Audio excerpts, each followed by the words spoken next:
Che cosa si aspetta da questo voto? Qualcosina, non tanto, però qualcosina, speriamo che ci sia un cambiamento, che ci si muova qualcosa. Che magari ci sia un cambiamento, che le tasse che paghiamo una buona parte restino qua da noi anziché andare tutte in giro da altre parti. Cambiamento, speriamo qualcosa di buono, non come adesso insomma. È giusto che ci sia un po' più di autonomia rispetto a quello che diamo, un po' più di autonomia ci fa bene sotto tanti aspetti. C'è una famosa vignetta, no? Che probabilmente questo voto non serve a niente, ma non si va a votare, o se si risponde no, dimostri che gli piace, che ci piace questa situazione.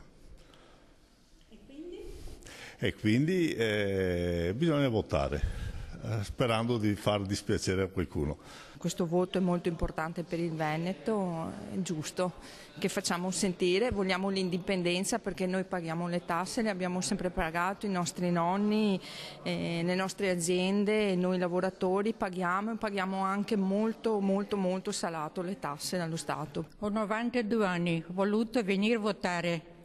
Ho deciso di venire, però non è che sia tanto convinto. Siamo convinti di far capire che ci siamo. Ecco, poi che vada come vada, non so cosa cambierà, ma... Speriamo su un cambiamento. Beh, perché è giusto, perché è un dovere votare, perché bisogna. Perché ha deciso di votare? Perché sono veneta, allora penso di essere venuta per questo.